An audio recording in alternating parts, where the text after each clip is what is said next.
Bonjour. L'école de 2014, elle est aussi archaïque que la médecine de 1750.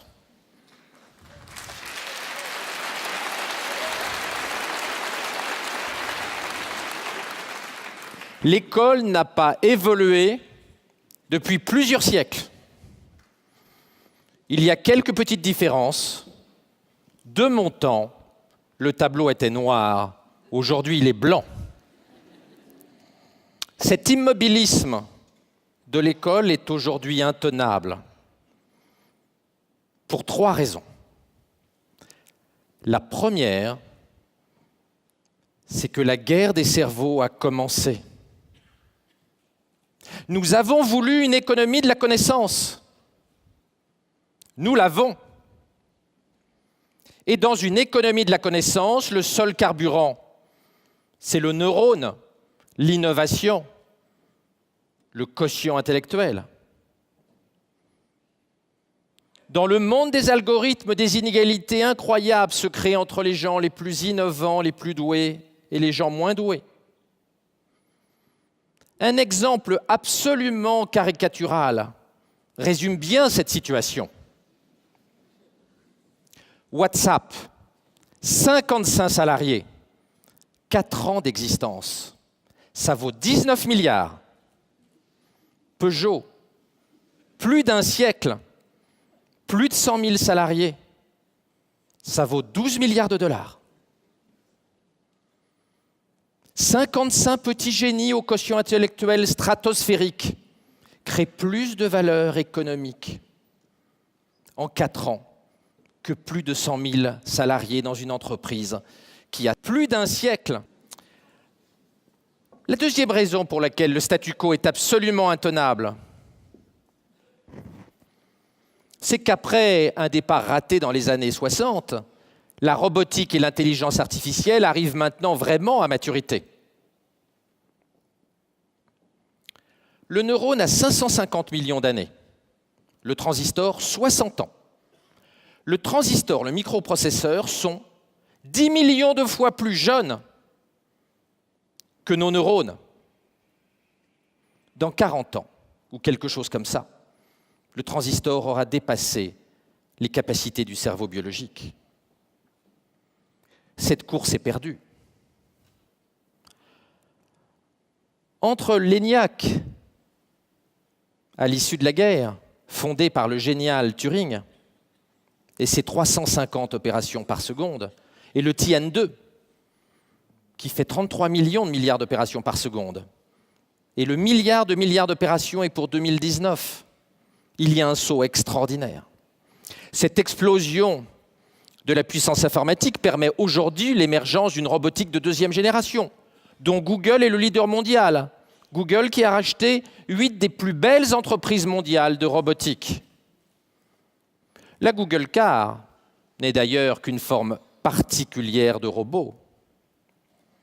La Silicon Valley est très optimiste sur l'intelligence artificielle. Ray Kurzweil, l'ingénieur en chef de Google, nous explique qu'en 2045, l'intelligence artificielle sera 1 milliard de fois plus puissante que la réunion de nos 8 milliards de cerveaux dans 30 ans.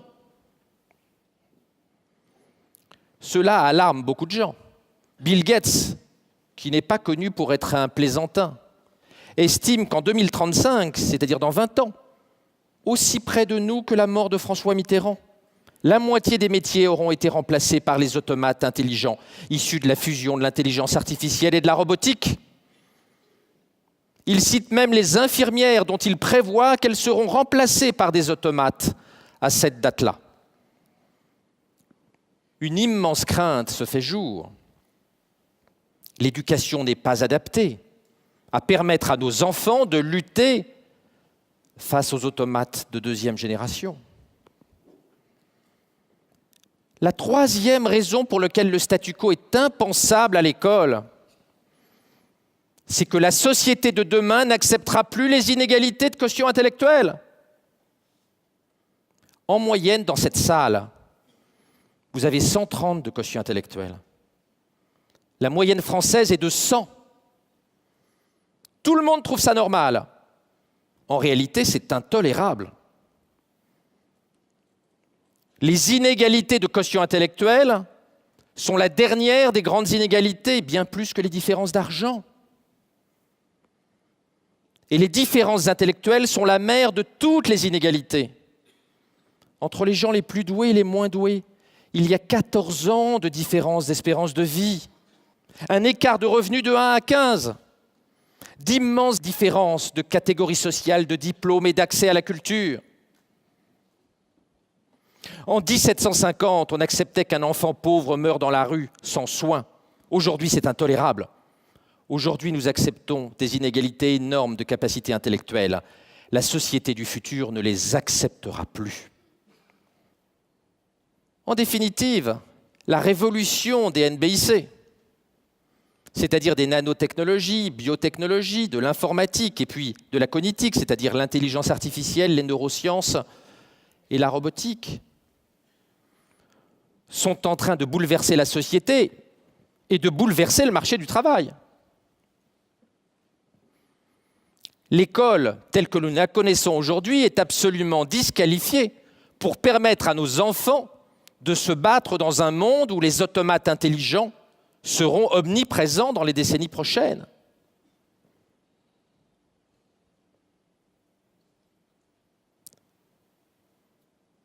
Que va faire la société ?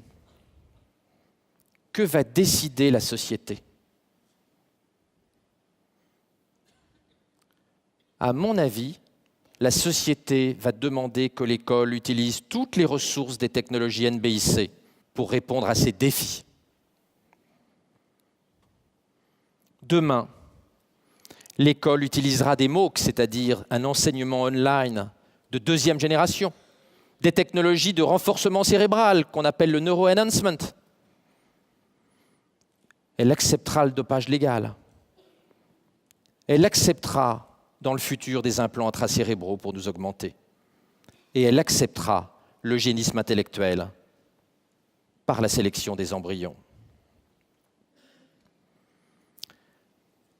Dans le monde de demain, l'enseignement ne s'occupera plus du savoir, l'enseignement s'occupera du cerveau. On aura une fusion entre l'éducation, la médecine, l'informatique, la génétique et les neurosciences.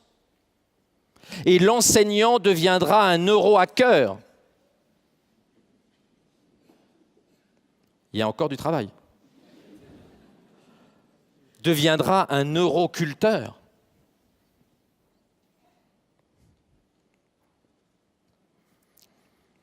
Ce rapprochement entre l'éducation et l'école va devenir naturel. Et l'éducation commencera avant la naissance. Le cerveau est un organe extraordinaire, très plastique. L'environnement, l'école, la stimulation sont fondamentales pour développer notre câblage neuronal et synaptique. Malheureusement, la part génétique de nos capacités intellectuelles est importante. Un peu plus importante qu'on l'imaginait il y a quelques années. Les études récentes, comme celle-là, tendent à montrer qu'environ 60% de nos capacités intellectuelles sont d'origine génétique, pendant qu'un gros tiers est lié à l'influence de la famille, à l'environnement éducatif et à l'école. La Silicon Valley, comme d'habitude, est en avance dans ce combat, pour le meilleur ou pour le pire.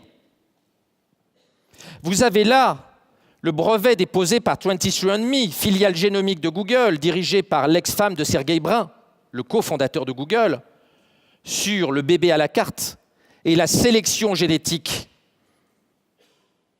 des gamètes pour faire de plus beaux bébés. C'est d'autant plus préoccupant par rapport à nos normes morales que la Chine a lancé un grand programme de séquençage des surdoués, dirigé par un surdoué que vous avez là en photo, avec le but avoué dans la presse internationale de se servir de ces résultats pour augmenter le quotient intellectuel moyen des Chinois au XXIe siècle. La société va-t-elle résister à utiliser ces technologies-là ? Quand on sait que Bostrom, l'universitaire anglais, a démontré qu'avec ces techniques-là, on pourrait augmenter de 60 points dans un premier temps, puis de 120 points dans un deuxième temps, le quotient intellectuel moyen d'un pays. Ce qui ferait de Bill Gates et de Jacques Attali des gens juste dans la moyenne dans une première étape et déficients intellectuellement par rapport aux normes de cette époque dans un deuxième temps. Bien sûr, tout ça nous semble très loin de notre vécu. L'eugénisme, c'est pas pour nous. Pourtant, nous avons déjà mis le doigt dans l'engrenage eugéniste. Nous sommes déjà des eugénistes. Nous sommes déjà dans une civilisation eugéniste. Chez nous, ici, 97% des enfants trisomiques dépistés sont avortés. Il n'y a qu'un trisomique dépisté sur 30 qui survit au dépistage. Et aux États-Unis, 28% des Américains se disent prêts à utiliser les technologies de scan génétique pour avoir des bébés plus intelligents.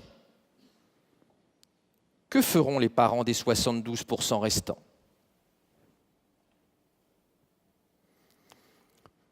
Mais la transgression ne s'arrête pas là. La Silicon Valley est prête à aller encore plus loin. Ray Kurzweil, toujours, l'ingénieur en chef de Google, nous expliquait en mars dernier à Vancouver, à TED, qu'en 2035, dans 20 ans, nous aurons des implants intracérébraux pour nous connecter plus vite à la connaissance et être plus intelligents. Et il nous prévenait qu'il fallait que nous nous préparions à avoir une pensée hybride, mélange de notre cerveau biologique et de l'intelligence artificielle connectée à notre cortex. Ceci crée un bouleversement dans nos normes morales et politiques. C'est la fin de l'humanité 1.0 et l'arrivée, pour reprendre l'expression du dirigeant de Google, d'une humanité 2.0. Tout ceci pourrait mener à une neurodictature, à un neurocauchemar. C'est pourquoi, si l'école NBIC de demain utilisera sans doute, à côté des enseignants, des ingénieurs éducationnels, des neuroscientifiques et des généticiens, il faut surtout qu'il y ait des neuroéthiciens, des éthiciens du cerveau, pour empêcher que la neuroéducation ne devienne une neuromanipulation. Que faut-il faire ? Je ne le sais pas. Que doit-on faire ? Je ne le sais pas. J'ai deux convictions, cependant. La première, c'est que nous n'empêcherons pas la Silicon Valley de fabriquer des machines plus intelligentes que nous.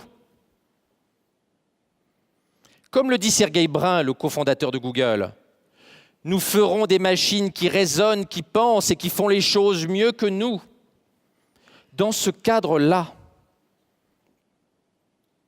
allons-nous laisser les gens ayant des capacités cognitives moyennes ou modestes complètement dépassés face aux automates de deuxième génération, issus de la fusion de l'intelligence artificielle et de la robotique ?